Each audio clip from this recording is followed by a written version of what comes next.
Thank you for staying with us on the news this hour. Canadian Prime Minister Mark Carney says Canada's old relationship with the United States based on economy, tight security and military cooperation is over.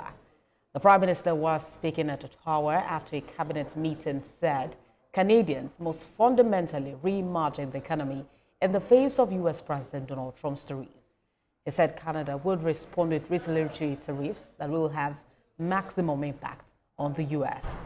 Recall that Trump announced on Wednesday he will target imported vehicles and vehicle parts with a 25% tax, stating that this is permanent.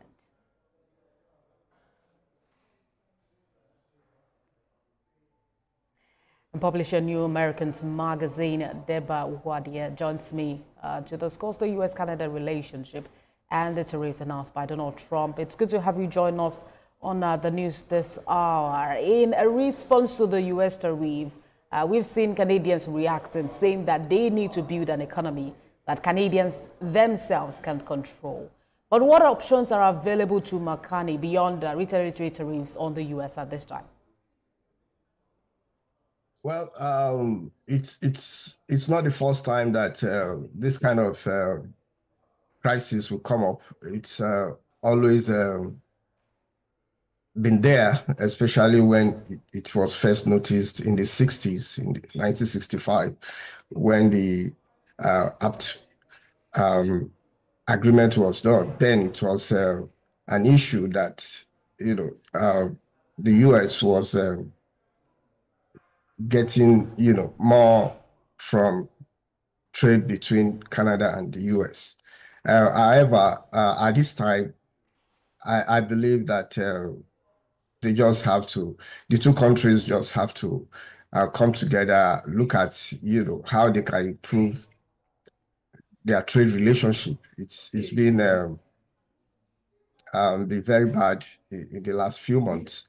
They just need to come together and look at how they can improve it. It's not going to be good for both countries, especially the consumers of the goods and services that are involved in this tariff war. Canada, yes, they can decide that they will do it alone, but it's going to affect people there, especially when you know that almost 60% of their vehicles, are exported down south, and that is to the U.S. And you can imagine what that will cost in terms of revenue and income to Canada. And so what I will expect, especially in this kind of situation, is for officials to continue to work behind the scene to see how this can be resolved. Yes, the U.S. government is increasing tariff, but all it wants is that there should be kind of negotiation that will ensure that there are benefits in trade between the two countries. I mean, the impact on trade relations is one concern at this time. This is stacked on top of 25% levies imposed on even all imports coming from Canada into the U.S.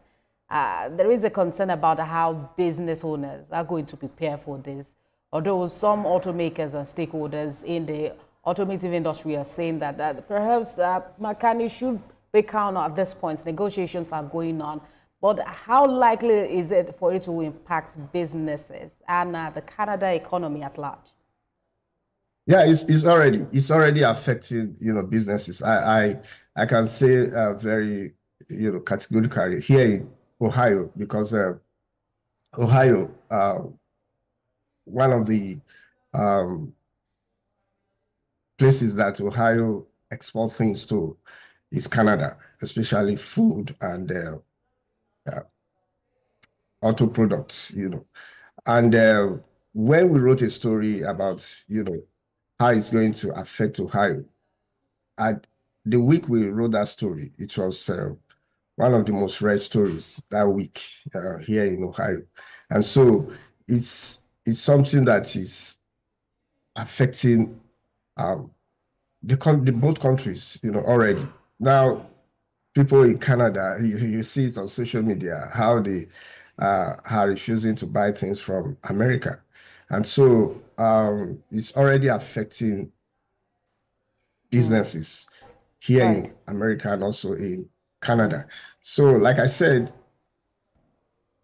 countries want to get the best out of trade because you need to make sure that your people are well, that they are doing well, you are able to meet up with the needs of the people. And so, but Canada is our best and closest neighbor, I can tell you. Best and And closest so, neighbor to the United States at this point. I mean, beyond just trade, the U.S. also has a long-standing relationship in terms of, military cooperation and also security with Canada. But we wait to see the outcome of perhaps negotiations to put an end or put these tariffs on hold. But that's how much we can take for this time. Publisher, New Americans Magazine, Deba Wadie. Thank you for joining us on the news at thank this you time. very much.